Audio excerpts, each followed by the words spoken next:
Today we're talking about the Xbox Series X SSD and some last-minute Miles Morales news after the drop.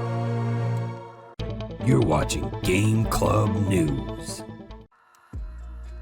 All right, so we got just a few things to go over today. The first one that I want to get into is there's a tiny Master Chief inside of every Xbox Series S. So inside of somebody did a teardown of these. This article is from Kotaku, and on the side of the power supply they've got a little Master Chief logo here imprinted, and this kind of mirrors on the Xbox One S, which they have a little article link in here. The Xbox One S had a cute little anime caricature like Master Chief as well, so this just kind of falls in line with that, which I think this is a really cool nod. Yeah, why not do that, man? Like, it's just Microsoft just putting a little bit of love in their machine because they won't have Halo at launch. They do now. It's on the power supply of the weaker console. Right? Everybody's got it. Everybody's got it. I feel like this is reminiscent though of like I don't remember if it was the NES Mini or whatever. One of those, like the motherboard had some inscription where it said that like be nice or like don't mess it up, or there was something I can't remember. Yeah, I feel like it was like, yeah, it was something very like wholesome. I was like, aw, thanks Nintendo. Yeah, kind of like for modders or whatever. Yeah.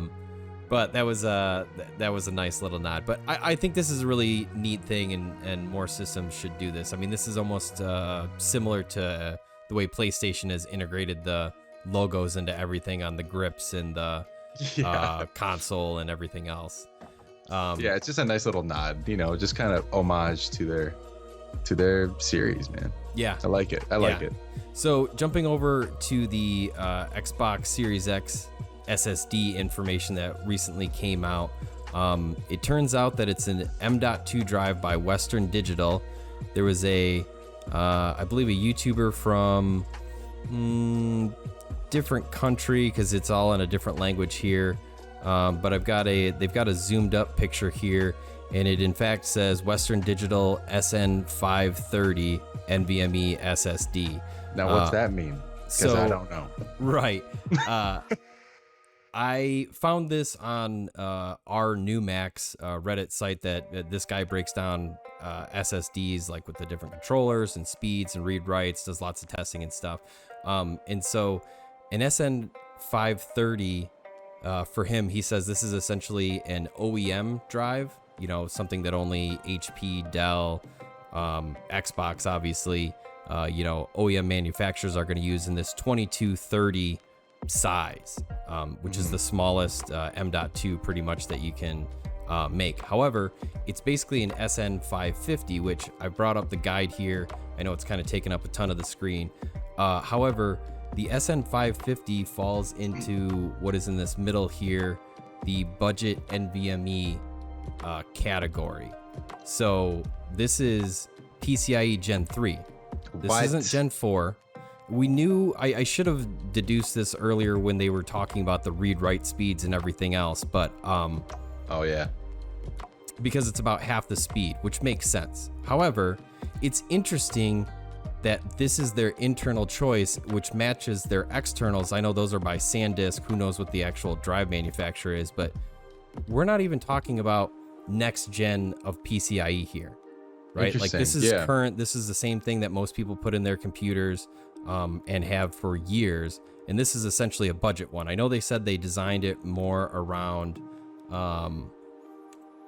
thermals and consistent performance. Yeah. So they wanted that, you know, at temperature or whatever, because some drives can be affected. The hotter they get, the slower they run. There's all these other things that go along with it. But I think this is a really interesting departure from what we're seeing with the PS4. Now, it's not a bad thing PS5? per se. Oh, yes. PS5, sorry. That darn naming convention. But yeah, to see that it's not quite as next gen, which does help keep costs down. But the fact that load times seem not a whole lot different between the two consoles from what we've seen.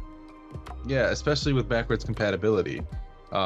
There's been a lot of huge boosts in those load times to the Xbox.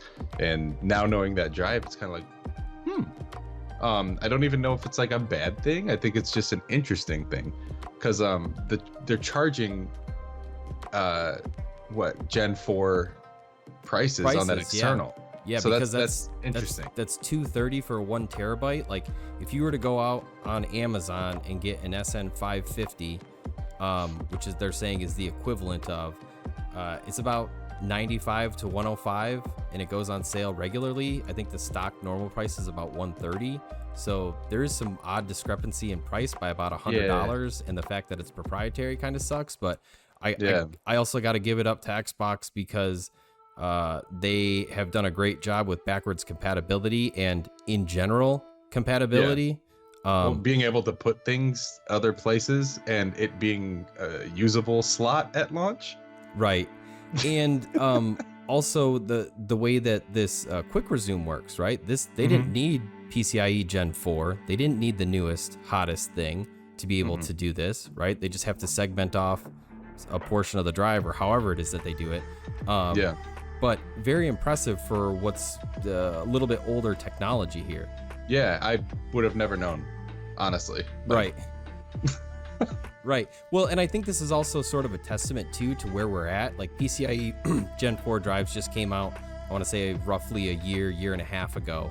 And even though they're potentially faster, there's some bottlenecks with random read-write speeds and the type of files that you're loading in and stuff. And there's, only a certain amount that developers and everything else can work with, where it's like, theoretically it can do it at this fast, but loading in assets and everything is a whole different deal. And I think that's why PlayStation went with their own custom controller for the PS5 and this higher bandwidth.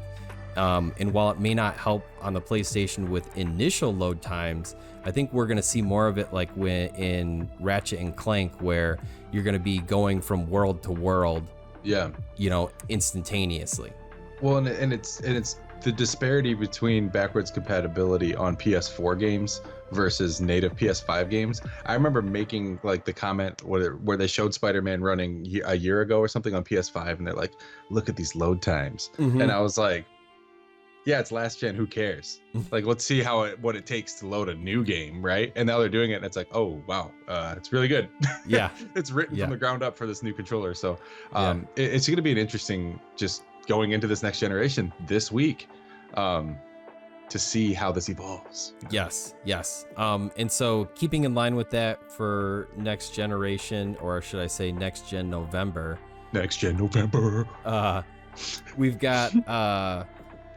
Insomniac Games is an upcoming update for Spider-Man PS4, where they're going to have the ability to export your save from the PS4 version into the remastered version on PS5, which literally up until 9 hours ago from the time of this posted in our recording, they said it wasn't possible. We can't do it. No, can never do it. Oh, you guys complained? All right. Flip the switch, Jimmy. You know what I mean? and they do say that the update isn't going to be out until Thanksgiving, so it will be a couple weeks after release. Funny enough, I kind of was like, man, that kind of sucks because originally I didn't want to have to. I was like, I've already played the game. I'd love to just pick up where I went from last time. And then I thought about it, and it's like, do I really want to pick up on some game that I'm 8 hours into from years ago? And they got this new guy playing Peter Parker. Like, I should get used to him. So even though they're doing this, for somebody like me, I wasn't far enough in the game for it to really matter enough. I'd rather just play it from the get-go, basically.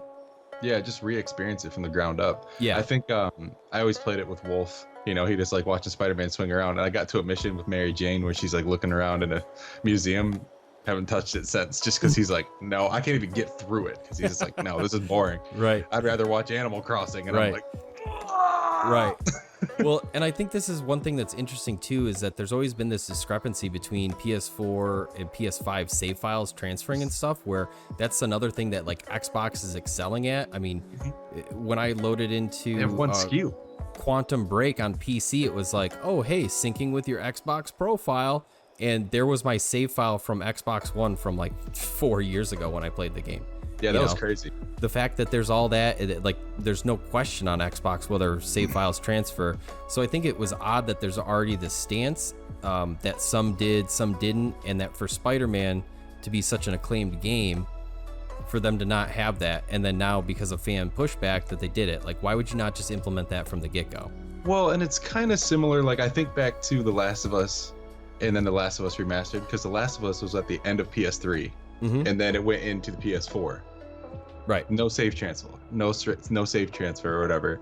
And it's like, now it's an issue because of backwards compatibility and the expectation that's been set by the competition. So it's like, I can see where people were like, it's a remaster, who cares? Like, you're getting a new game. You shouldn't have to get a new save file, or you shouldn't be able to move them. But now it's like, oh, you can? Cool, great.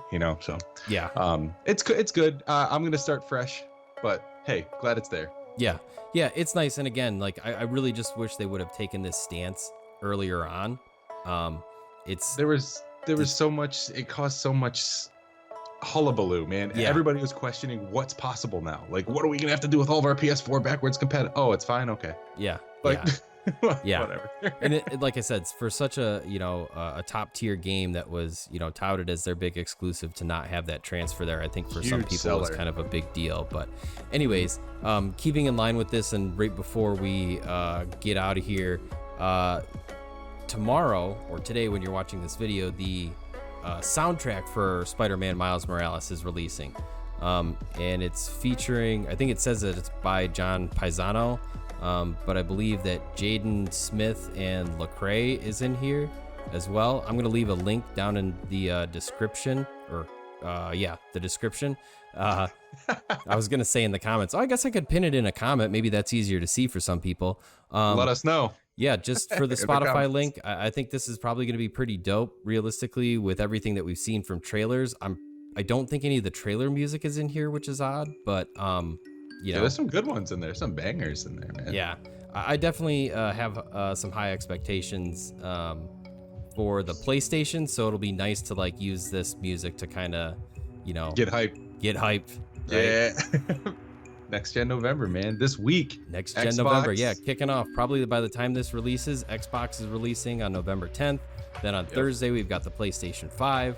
And we're going to be doing all sorts of stuff. And actually, another one that's come out tomorrow is Destiny 2 Beyond Light, which I'll be playing. God. I don't know if I'm going to do any content on that. If you are interested in it, let us know in the comments, and I can definitely whip out some videos of some sort. I'm definitely going to be hammering that game, but once PlayStation 5 comes out, Destiny's got to be put on the shelf for a hot minute, because Demon Souls is calling my name, baby. Yeah, baby. Let's go. But if you enjoyed this content, feel free to give us a like. If you didn't like it, give us a dislike. Let us know in the comments below if there's anything you want to hear us talk about, and we'll try and get to that. Thanks to 100 subscribers, we now have a custom link, youtube.com/GameClubCoalition. So thank you to everybody. And until next time, Game Club out. Game Club out.